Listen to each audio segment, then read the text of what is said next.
11조라는 개념은 너무나 오래되었기에 마치 공기처럼 자연스럽게 존재하는 제도처럼 느껴집니다.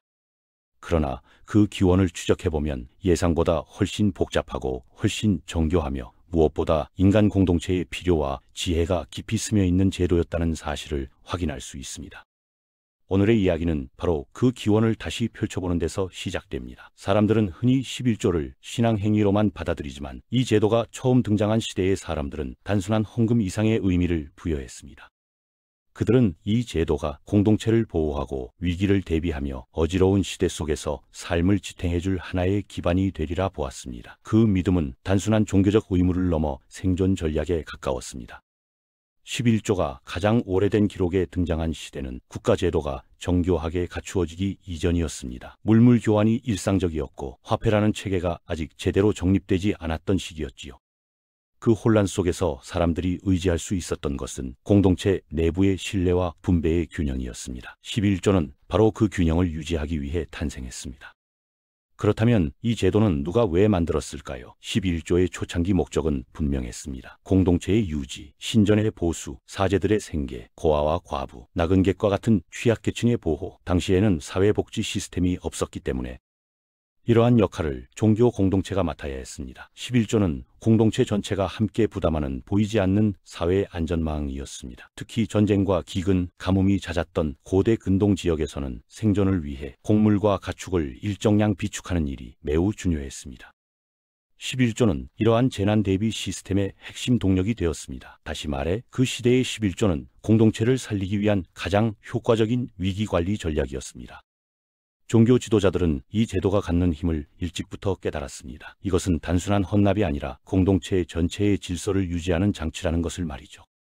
11조는 공동체 구성원들이 서로를 의지하게 만들었고 공동체 차원의 재정을 안정시키는 역할을 했습니다. 이는 신앙을 강요하기 위한 수단이 아니라 공동체의 존속을 위한 지혜에 가까웠습니다. 시간이 흐르면서 11조는 공동체를 묶는 상징적인 약속이 되었습니다. 누구나 같은 비율로 참여함으로써 신분과 재산의 차이를 넘어 하나의 공동체라는 의식을 공유할 수 있었습니다. 11조는 단순한 분배가 아니라 우리 모두가 이 공동체의 일부다라는 선언이기도 했습니다. 이 제도가 강화된 또 하나의 이유는 기억의 장치로서의 역할이었습니다. 자연재해나 전쟁이 닥치면 사람들은 종종 자신의 삶을 유지하기에 급급해 공동체를 잊어버립니다. 11조는 그 공동체적 연대를 주기적으로 상기시키고 서로를 잃지 않게 붙잡아두는 역할을 했습니다. 고대 사회에서 11조는 또한 교육의 역할도 수행했습니다. 11조를 통해 신전이나 제사장은 문화와 지식을 유지하고 전승했습니다. 문자가 귀했고 기록이 제한된 시대에 종교기관은 사회적 지식의 창고였습니다. 11조는 그 창고를 지키는 재원이었습니다. 결국 11조는 단순한 의무나 종교적 규칙이 아니라 인류가 오랫동안 고안해낸 공동체 유지 전략이었습니다. 종교는 그 전략을 정교하게 다듬어 신앙의 틀 안에 녹여냈고 그 결과 11조는 수천 년 동안 변함없이 이어져 내려올 수 있었습니다. 그렇다면 11조는 누가 왜 만들었으며 그것을 통해 무엇을 기대했는지 좀 더 깊이 들어가 보겠습니다. 11조의 기원을 다시 살펴보면 그 목적은 단 한 가지로 요약됩니다. 불확실한 시대 속에서 사람들을 지키는 가장 확실한 방법. 누군가는 이를 신앙이라 불렀고 누군가는 제도라 불렀으며 누군가는 지혜라 불렀습니다. 지금부터 우리는 11조의 시작점으로 돌아가 그 제도 뒤에 숨겨진 인간의 선택과 의도를 하나씩 해석해보려 합니다. 이 여정은 우리에게 단순한 역사적 사실이 아니라 공동체의 본질에 대한 통찰을 줄 것입니다. 오늘 영상이 기대되신다면 구독, 좋아요, 알람 설정 부탁합니다. 11조라는 제도는 단순한 종교적 의무가 아니라 고대 사회가 생존을 위해 고민하던 문제들에 대한 현실적인 해답에서 출발했습니다. 현대의 사회 안전망이 존재하지 않던 시대에 사람들은 서로를 보호하기 위한 체계를 스스로 만들어야 했습니다. 이러한 환경 속에서 11조는 자연스럽게 하나의 제도로 자리잡기 시작했습니다. 고대 근동 지역은 잦은 가뭄과 기근, 불규칙한 기후, 반복되는 부족 간 분쟁으로 인해 안정적인 생활이 쉽지 않았습니다. 농경 중심의 사회에서 이러한 변동은 곧 생존의 문제로 직결되었습니다. 때문에 공동체는 위기 상황을 대비할 수 있는 비상 자원을 반드시 확보해야 했고 이를 뒷받침하는 합리적인 기제가 필요했습니다. 그때 등장한 것이 바로 일정한 비율로 공동체에 기여하는 방식이었습니다. 사람들은 자신이 생산한 곡물이나 가축 중 일부를 공동 창고에 저장함으로써 재난의 위협을 줄이고자 했습니다. 이 방식은 강제적인 세금이 아니라 전체 공동체가 함께 버티기 위한 상호부조에 가까웠습니다. 11조는 그러한 상호부조의 초기 형태였습니다. 고대인들은 신을 중심으로 한 세계관을 갖고 있었기 때문에 공동체의 생존과 번영을 신의 보호와 연결시켰습니다. 생존 전략으로 태동한 곡물 분배 제도는 자연스럽게 신전의 관리와 결합했고 그 결과 이 제도는 종교적 의미를 갖게 되었습니다. 11조는 신에게 바치는 예물이면서 동시에 공동체를 지키는 사회적 장치가 되었습니다. 이 시기 11조는 경제적 기능뿐 아니라 도덕적, 영적인 의미도 함께 지니게 되었습니다. 일정한 비율을 바친다는 행위는 곧 우리는 서로 연결되어 있다는 공동체 의식을 강화하는 역할을 했습니다. 이 제도는 사회 구성원에게 책임감을 부여하면서도 서로가 서로를 지탱하는 안전망을 구성하게 했습니다. 당시 종교기관은 지금의 복지행정기관과 비슷한 역할을 수행했습니다. 고아나 과부, 장정이 없는 가정, 이방인 등 보호가 필요한 이들에게 생필품을 지급하는 역할이 바로 신전이었습니다. 11조는 이러한 복지 기능을 가능하게 하는 가장 안정적인 자원이었습니다. 이 제도가 공동체로부터 신뢰를 얻었던 이유가 여기에 있습니다. 또한 11조는 공동체의 정신적 안정에도 기여했습니다. 외부의 침략과 자연재해가 자주 찾아오던 시대에는 미래에 대한 불안이 늘 존재했습니다. 일정한 비율을 바침으로써 공동체 전체가 한 마음으로 위기 대비를 한다는 의식은 구성원에게 정신적 위안을 제공했습니다. 불확실한 시대에 예측 가능한 안전망이 된 셈입니다. 더 나아가 11조는 교육과 기록, 문화 전승의 기반이 되기도 했습니다. 고대 사회의 문자는 주로 신전에서 관리되었기 때문에 11조로 관리되는 자원은 문화적 자산을 보존하는 데 활용되었습니다. 제사장 계층은 기록자이자 교육자였으며 11조는 그들의 활동을 안정적으로 유지하게 만든 재원이었습니다. 이러한 기능 덕분에 11조는 단순한 기부 행위를 넘어 사회가 지속하기 위한 인프라의 성격을 갖게 되었습니다. 그 기원은 종교의 명령보다도 훨씬 오래되었고 인간이 어떻게 협력하며 공동체를 운영해왔는지를 보여주는 대표적인 사례였습니다. 11조는 결코 한 개인이나 한 집단의 이익을 위해 고안된 것이 아니었습니다. 고대 사회의 구조적 한계 속에서 11조는 사람들이 스스로 만든 가장 효율적인 생존 도구였습니다. 복잡한 화폐 경제가 없던 시대, 이 제도는 상품과 노동, 자원을 순환시키는 기제로 작동했습니다. 10분의 1이라는 단순한 계산 방식은 누구에게나 이해하기 쉬웠고 공동체 전체의 참여를 자연스럽게 이끌어냈습니다. 11조가 점차 종교적 규범으로 정착하게 된 과정에는 공동체를 하나로 묶으려는 의도가 담겨 있었습니다. 동일한 비율로 바치는 행위는 사회적 평등감을 조성했고 구성원 모두가 신의 집을 함께 세운다는 신념을 공유하게 했습니다. 이는 종교적 신앙을 강화하는 동시에 공동체 결속을 확고히 하는 역할을 했습니다. 당시 사람들은 11조를 단순한 분배나 의무로 인식하지 않았습니다. 그것은 신앙의 표현이자 공동체를 위한 책임이자 동시에 스스로를 지키는 일이라는 믿음이 있었습니다. 이 믿음이 11조를 오랜 세월 유지시키는 원동력이 되었습니다. 11조의 본질이 단순한 금전적 헌납이 아닌 이유가 바로 여기에 있습니다. 이러한 의미에서 11조는 한 사회가 어떤 가치를 중심으로 조직되었는지를 보여주는 지표이기도 했습니다. 협력, 책임, 연대, 지속 가능성. 11조가 내포한 이 네 가지 가치는 고대 사회가 생존을 위해 붙잡아야 했던 핵심 가치였습니다. 그리고 이 가치들은 시대를 초월해 현대 사회에도 여전히 적용됩니다. 11조의 탄생을 이해한다는 것은 단순히 종교 제도의 기원을 파헤치는 일이 아닙니다. 그것은 인간의 삶이 어떻게 조직되고 유지되었는지를 탐구하는 과정이며 공동체가 어떤 방식으로 서로를 지탱해 왔는지를 읽어내는 일입니다. 11조는 그 기록 속에서 가장 오래된 형태의 사회적 신뢰 시스템이었습니다. 이제 우리는 11조가 왜 등장했는지, 어떤 배경에서 그 필요가 생겨났는지에 대해 기본적인 이해를 갖추었습니다. 다음 장에서는 이 제도가 실제 역사 속에서 어떤 방식으로 정착되고 변화해 갔는지를 보다 구체적으로 살펴보겠습니다. 11조가 단순한 관습을 넘어 제도로 자리 잡는 데는 또 다른 이유들이 존재했습니다. 11조는 단순한 자발적 기여에서 출발했지만 시간이 흐르면서 점차 체계적인 제도로 정착하는 과정을 거쳤습니다. 그 배경에는 고대 사회의 경제적 구조, 공동체를 유지하기 위한 필요성, 그리고 종교적 세계관이 서로 맞물린 복합적인 요인이 존재했습니다. 이 시기부터 11조는 개인의 선택을 넘어 사회적 질서를 구성하는 중요한 장치로 발전하게 됩니다.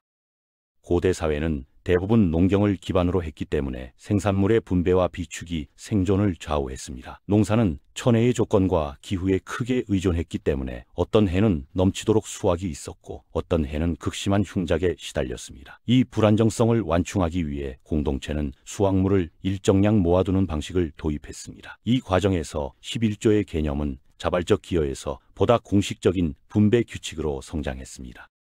종교 지도자나 지방의 장로들은 이러한 제도를 보다 안정적으로 운영하기 위해 10분의 1이라는 기준을 설정했습니다. 이는 누구나 이해하기 쉽고 사회 계층을 막론하고 동일하게 적용할 수 있는 명확한 규칙이었습니다. 기준이 명확할수록 공동체 구성원들 간의 갈등이나 부담의 차이가 줄어들었으며 이는 제도의 정착을 촉진하는 중요한 요소가 되었습니다.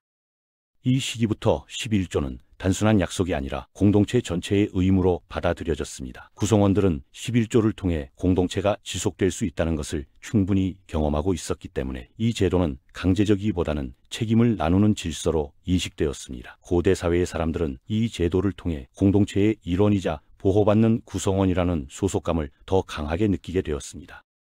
종교적 권위 역시 11조가 제도로 정착하는 데 중요한 역할을 했습니다. 당시의 제사장과 종교 지도자들은 공동체를 이끌며 신전의 관리, 교육, 기록, 의식 등을 담당하고 있었기 때문에 그들의 활동을 지속하기 위한 자원이 필요했습니다. 11조는 이러한 활동을 뒷받침하는 경제적 기반이 되었고 이는 제도의 지속성을 강화하는 결과로 이어졌습니다. 11조는 또한 사회적 신뢰를 강화하는 기능을 수행했습니다. 누구나 같은 비율로 공동체에 기여한다는 원칙은 구성원 간의 신뢰를 형성하는 데 큰 역할을 했습니다. 고대 사회에서 신뢰는 생존과 직결된 문제였기 때문에 공정하고 예측 가능한 규칙은 반드시 필요했습니다. 11조는 바로 그 신뢰를 구축하는 가장 단순하면서도 강력한 장치였습니다. 이때부터 11조는 사회적 안정성과 연대의 상징이 되었습니다. 공동체 내부에 축적된 자원은 단순히 물질적인 의미에서만 중요한 것이 아니라 공동체 전체가 하나의 운명을 공유하고 있다는 집단적 감각을 강화했습니다. 이러한 심리적 기반은 공동체가 외부의 위협이나 자연재해를 버티는 데 중요한 요소로 작용했습니다. 제도가 확립되면서 11조는 분배와 구제의 역할을 넘어 공동체의 문화적 유산을 유지하는 데에도 중요한 기능을 갖게 되었습니다. 당시 지식과 기록의 대부분은 신전에서 관리되었고 학문과 교육의 토대 역시 종교 기관을 통해 유지되었습니다. 11조로 공급된 자원은 신전을 단순한 종교적 공간이 아닌 문화적 지식적 중심지로 발전시키는 기반이 되었습니다. 시간이 흐르면서 11조는 점차 상징성을 얻게 됩니다. 단순히 생산물의 일부를 바치는 것을 넘어 신 앞에 서는 삶의 자세를 드러내는 영적 행위로 인식되기 시작했습니다. 일정한 비율로 바치는 행위는 인간이 가진 재산의 주권자가 신이라는 믿음을 표현하는 형식이 되었고 이는 종교적 정체성을 강화하는 역할을 했습니다. 이 과정에서 11조는 종교적 가치와 사회적 기능이 결합된 독특한 제도로 변화했습니다. 신앙의 표현이면서도 공동체 복지를 위한 실질적 안전망이었고 개인의 참여로 유지되지만 동시에 공동체 전체를 살리는 제도였습니다. 이 복합적인 구조 덕분에 11조는 단순한 종교적 규칙이 아니라 문명을 유지하는 핵심 요소로 자리잡을 수 있었습니다.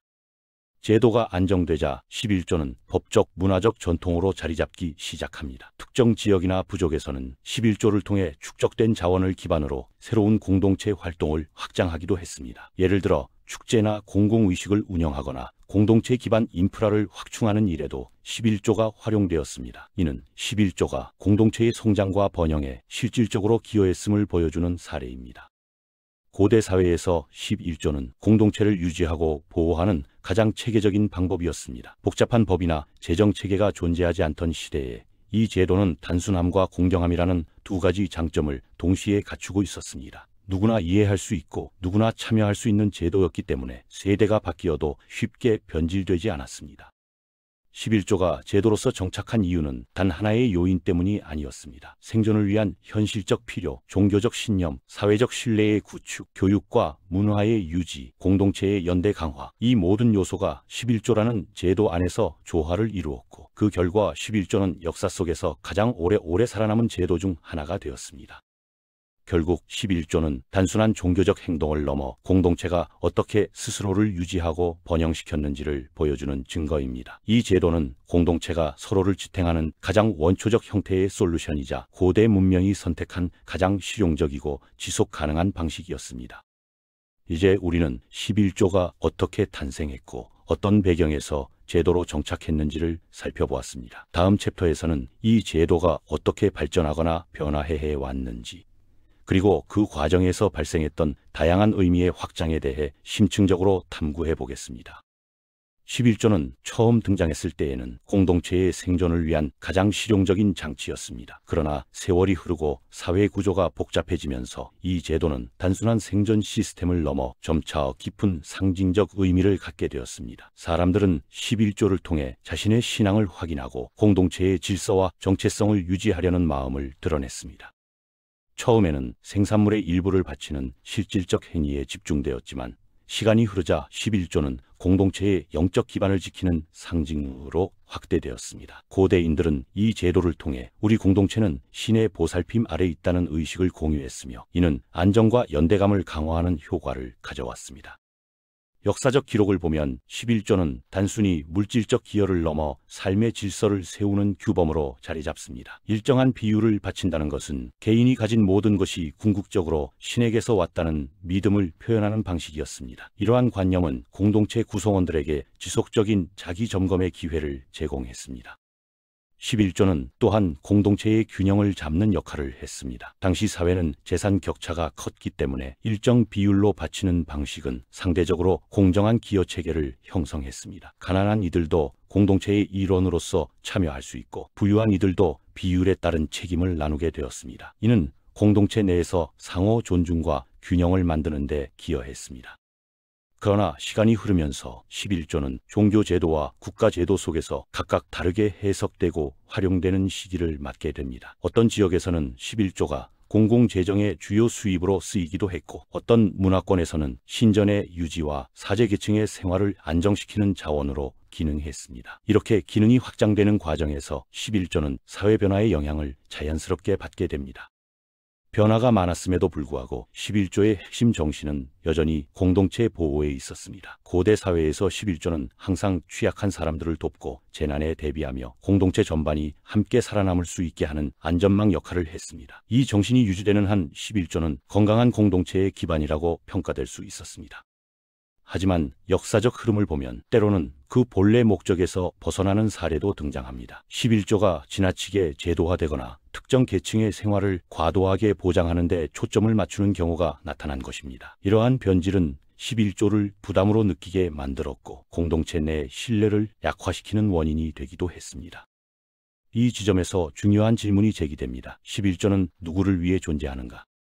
원래 이 제도는 공동체 전체를 지키고 필요한 이들을 돕고 미래의 위험을 대비하기 위한 장치였습니다. 즉 11조는 모두의 것이자 공동체 전체의 안전을 위한 빛과 같은 성격을 지닌 제도였습니다. 이 점을 고려하면 현대의 종교 공동체가 11조를 어떻게 활용하느냐는 매우 중요한 문제입니다. 오늘의 사회는 국가적 복지 시스템과 공적 안전망이 어느 정도 갖추어져 있지만 여전히 마음의 위로와 정서적 공동체를 제공하는 역할은 종교가 수행하고 있습니다. 그렇기에 11조의 사용 목적 역시 그 본래 정신을 참고해야만 설득력을 가질 수 있습니다. 11조의 의미가 공동체 보호와 상호 부조에 있다는 사실은 한국 종교가 되돌아보아야 할 중요한 기준이 됩니다. 만약 11조가 특정 개인의 사적 재산을 늘리는 데 활용되거나 공동체의 필요보다 건물 확장이나 외형적 규모를 우선하는 데 쓰인다면 이는 제도의 원래 목적과 거리가 생길 수밖에 없습니다. 11조는 힘의 상징이 아니라 책임의 상징이었습니다. 공동체가 서로에게 약속한 최소한의 윤리적 경제였고 취약한 이들을 돌보기 위한 제도적 지혜였습니다. 고대의 기록 속에서 11조는 공동체가 위기의 순간마다 서로를 지탱하는 힘이 되었으며 그래서 오랜 세월 동안 존중받아 왔습니다. 오늘날의 종교 공동체가 이 정신을 회복하고자 한다면 11조는 다시금 사람을 위한 자원이 되어야 합니다. 공동체 구성원이 실제로 필요로 하는 돌봄과 지원, 지역사회를 살리는 활동, 청년과 노년층의 복지, 교육과 문화의 보전 등 본래의 취지에 맞는 분야에 11조가 투입될 때 그 의미는 더욱 빛날 것입니다. 11조의 역사를 살펴보면 이 제도가 가장 건강하게 운영되던 시기는 공동체의 필요가 중심이 되었던 시기였습니다. 그 시기에는 구성원 모두가 제도를 신뢰했고 11조는 부담이 아니라 함께 살아가는 증거로 받아들여졌습니다. 이를 통해 공동체는 더 강해졌고 더 오래 지속될 수 있었습니다. 이렇듯 11조의 정신이 제대로 유지된다면 현대의 종교 공동체도 과거와 마찬가지로 사회적 안정과 연대의 역할을 수행할 수 있을 것입니다. 11조의 목적은 시대를 초월해 변하지 않습니다. 그것은 특정 개인이나 기관을 위한 자원이 아니라 공동체를 위한 약속이며 사회적 책임의 표현이기 때문입니다. 이제 다음 장에서는 11조가 역사 속에서 어떻게 재해석되고 확장되었는지, 그리고 이 제도가 다른 문화권에서 어떤 의미의 변화와 재구축을 거쳤는지를 살펴보겠습니다. 11조는 지역과 시대가 변해도 다양한 방식으로 적응하면서 살아 움직이는 제도였습니다. 바로 그 다양성이 11조의 또 다른 깊이를 만들어냈습니다.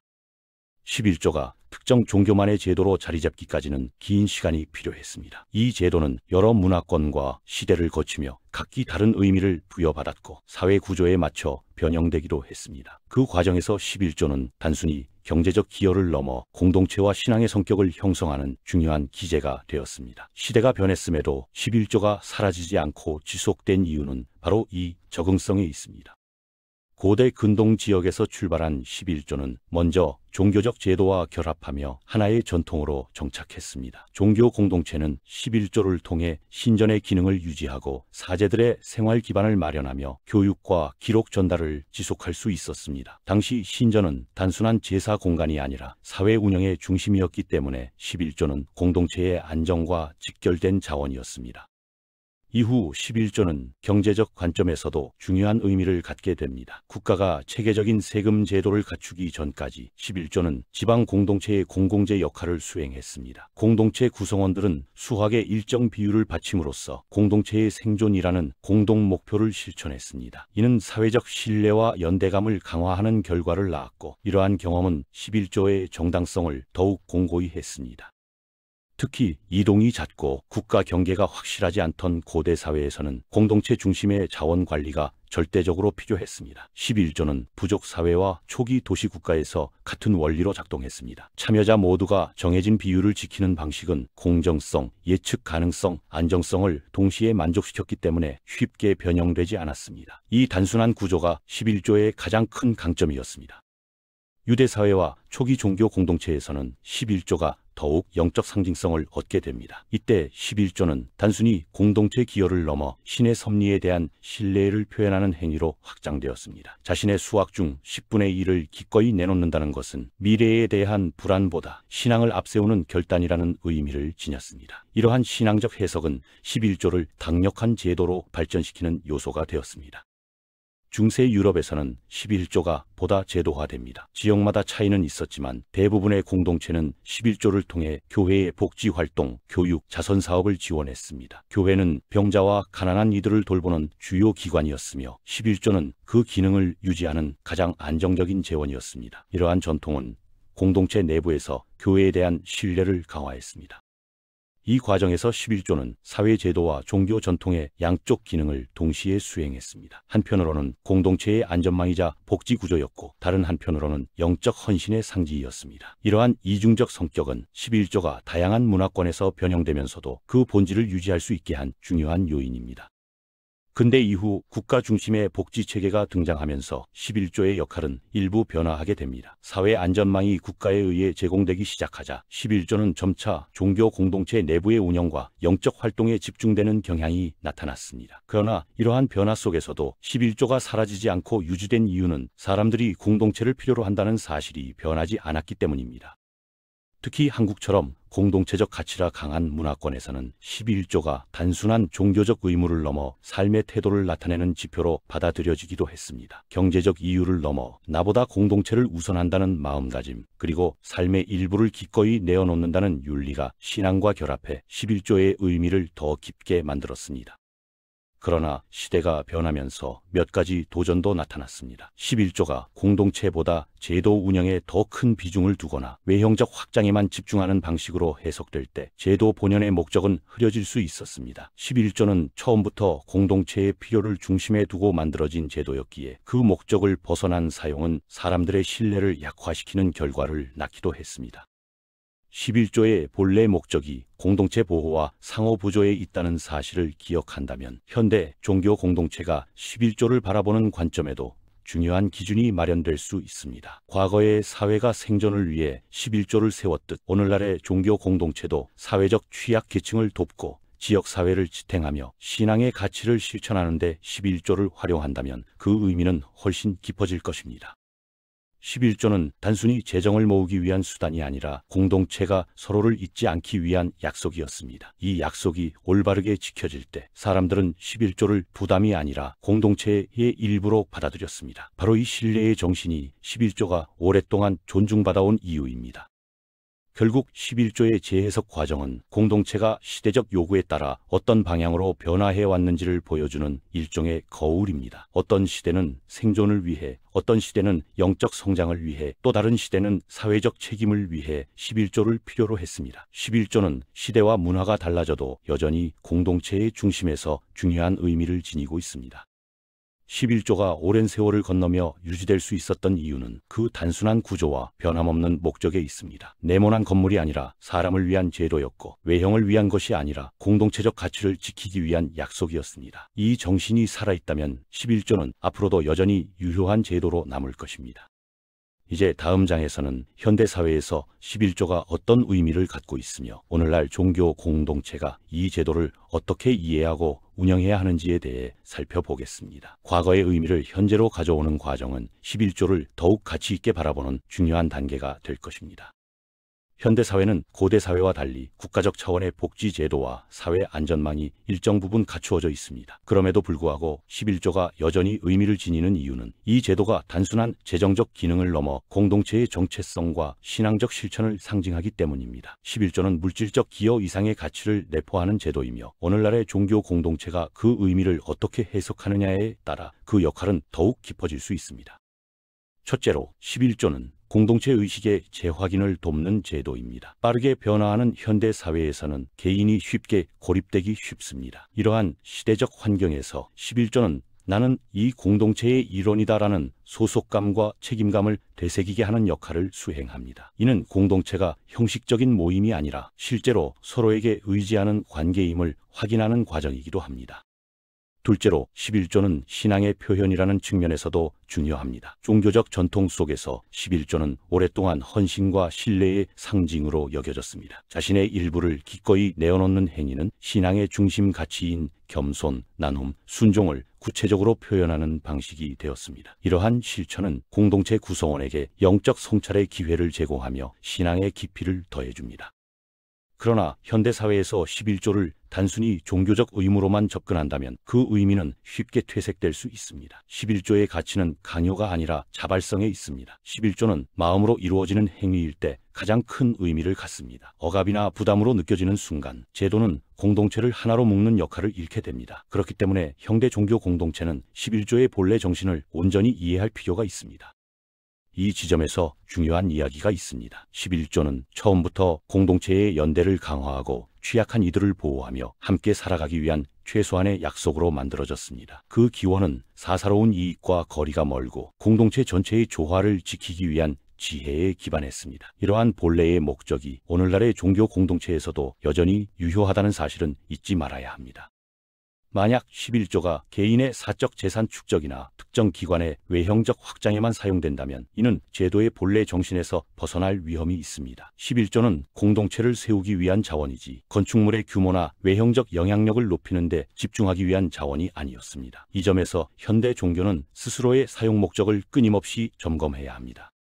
11조가 본래의 정신을 유지할 때 그것은 공동체를 가장 아름다운 방식으로 강화할 수 있습니다. 공동체 내 경제적 어려움을 겪는 이들을 돕고 교육과 문화활동을 지원하며 지역사회와 긴밀히 연결되는 데 사용될 때 11조는 빛을 발합니다. 이러한 방식은 신앙의 가치와 공동체적 책임을 동시에 실천하는 길이기도 합니다. 또한 현대의 종교 공동체는 11조를 통해 투명성과 책임성을 확보하는 것이 중요합니다. 11조가 어떻게 사용되는지 구성원들에게 명확하게 알려줄 때 공동체는 신뢰를 유지할 수 있습니다. 투명성은 단순한 절차적 요소가 아니라 공동체 연대의 핵심입니다. 구성원들은 자신이 내어놓은 기여가 공동체를 위해 올바르게 사용되는지를 알 때 더욱 적극적으로 참여하게 됩니다. 11조는 고대 사회에서처럼 현대 사회에서도 공동체 결속을 위한 장치가 될 수 있습니다. 현대인의 삶은 개인주의적 경향이 강해졌지만 여전히 사람들은 마음이 회복되는 공간과 서로 연결된 관계를 필요로 합니다. 종교 공동체가 이러한 역할을 수행하기 위해서는 11조의 활용이 사람 중심으로 이루어져야 합니다. 이러한 흐름 속에서 11조는 신앙적 실천을 넘어 사회적 책임으로 확장될 수도 있습니다. 지역사회의 문제를 함께 고민하고 사회적 약자를 지원하며 공공의 서원을 위해 자원을 사용하는 방식은 11조의 가장 성숙한 형태입니다. 이때 11조는 단순히 종교 내부의 제도를 넘어 사회 전체를 선하게 이끄는 힘으로 작용합니다. 11조의 가치가 현대 사회에서 더욱 돋보이기 위해서는 공동체의 미래를 함께 설계하는 방향으로 활용되어야 합니다. 교육 프로그램, 청년 지원, 가정 돌봄, 지역사회 회복 활동 등 11조가 기여할 수 있는 영역은 무궁무진합니다. 이러한 활동은 초기 공동체가 11조를 통해 추구했던 목적과도 맞닿아 있습니다. 이렇듯 11조는 시대를 뛰어넘어 계속해서 변형되고 재해석되어 왔습니다. 오늘날 우리는 11조를 단순히 과거의 제도로 받아들일 것이 아니라 현재의 맥락에서 어떤 의미를 지니는지 깊이 고민할 필요가 있습니다. 11조는 그 목적이 바르게 실현될 때 공동체를 회복시키고 사회를 따뜻하게 만드는 강력한 힘이 될 수 있습니다. 결국 11조가 현대에 남긴 메시지는 분명합니다. 이 제도는 물질이 아니라 마음의 약속이라는 것입니다. 신앙은 실천되는 순간 살아있는 가치가 되고 11조는 그 실천을 가장 따뜻하게 드러내는 방식이 될 수 있습니다. 시대는 변해도 마음을 나누는 행위의 가치는 변하지 않습니다. 이제 11조의 기원에서 시작된 여정은 현대 사회의 의미로까지 확장되었습니다. 다음 장에서는 마지막으로 11조가 우리 삶과 신앙에 주는 통찰을 정리하며 이 이야기를 마무리하겠습니다. 11조의 역사를 살펴보는 일은 단순히 오래된 종교 규정을 이해하는 작업이 아닙니다. 그것은 인간 공동체가 어떤 방식으로 협력하고 생존을 도모하며 서로를 지켜왔는지를 탐구하는 과정입니다. 11조는 그 길고 복잡한 여정 속에서 남겨진 하나의 지혜이며 시간을 초월해 오늘날까지 이어져 온 가치를 품고 있습니다. 11조는 오랜 세월 동안 다양한 문화권을 거치며 형태가 바뀌고 해석이 달라졌습니다. 그러나 그 핵심에는 항상 변하지 않는 정신이 자리했습니다. 바로 공동체를 지키고 도움이 필요한 이들에게 손을 내밀며 모든 구성원이 안정적으로 살아가기 위한 기반을 만드는 일입니다. 11조는 이 정신을 제도라는 형태로 구체화한 결과물이었습니다. 현대 사회는 과거보다 풍요롭고 복잡한 구조를 갖추고 있지만 공동체가 필요한 이유는 여전히 변함이 없습니다. 인간은 혼자 살아갈 수 있는 존재가 아니며 어느 시대든 마음과 일상을 지탱해주는 공동체가 필요했습니다. 11조는 이러한 공동체적 관계의 근본 구조를 보여주는 오래된 기록입니다. 오늘날 11조가 갖는 의미는 단순히 과거의 제도를 답습하는 것이 아니라 그 정신을 현대적 맥락에서 다시 해석하는 데 있습니다. 공동체의 취약한 사람을 돕고 상호 부조를 실천하며 신앙의 가치를 현실에서 구현하는 방식으로 11조를 활용할 때 그 의미는 더욱 살아납니다. 이는 과거의 전통을 단순히 유지하는 것과는 다른 차원의 실천입니다. 11조의 정신을 다시 바라본다면 우리는 물질적 기여보다 더 본질적인 가치를 발견할 수 있습니다. 그것은 함께 살아가는 마음입니다. 자신의 일부를 기꺼이 나누는 행위는 재정적 기여를 넘어 공동체를 위한 책임과 사랑을 드러내는 방법이었습니다. 11조의 가치는 바로 이 마음에서 비롯됩니다.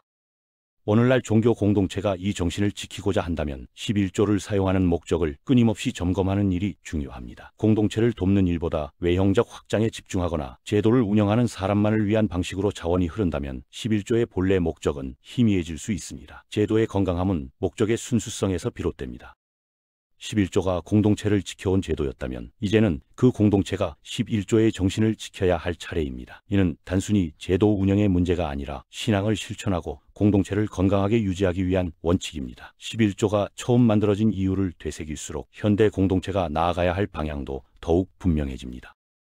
또한 11조는 우리의 삶에 대한 태도를 성찰하게 합니다. 인간은 누구나 자신의 삶을 지탱하기 위해 많은 것들을 소유하지만 때로는 그 소유가 우리를 무겁게 만들기도 합니다. 11조의 전통 안에는 내가 가진 모든 것은 궁극적으로 나 혼자만을 위한 것이 아니다라는 삶의 통찰이 담겨 있습니다. 이 통찰은 오늘날에도 여전히 유효합니다.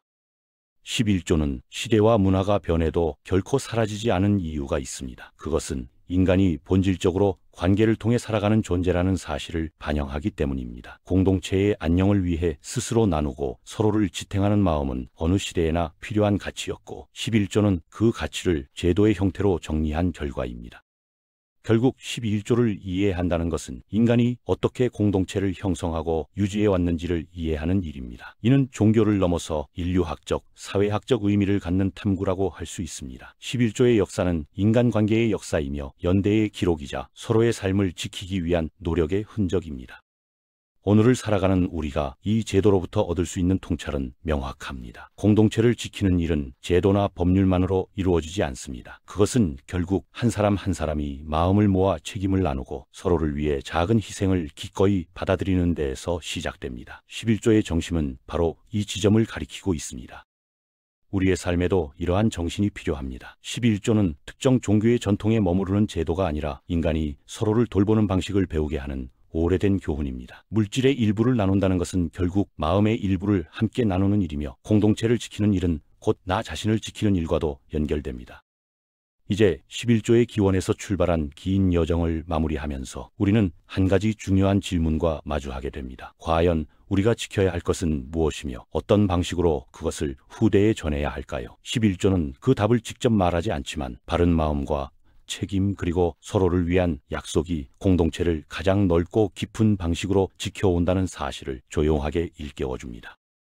11조의 이야기는 결코 과거의 유물로 끝나지 않습니다. 그것은 오늘을 살아가는 우리에게도 여전히 유효한 사람과 공동체의 본질을 말해주는 기록입니다. 제도의 형태는 시대에 따라 바뀔 수 있지만 마음의 방향은 언제나 동일합니다. 서로를 지키고자 하는 마음, 바로 그것이 11조가 남긴 가장 오래된 가르침입니다. 오늘 영상은 여기까지입니다. 영상이 유익하셨다면 구독, 좋아요 누르시고 다음 영상을 기대해 주세요. 더 유익한 내용으로 찾아뵙겠습니다. 지식 안테나였습니다. 감사합니다.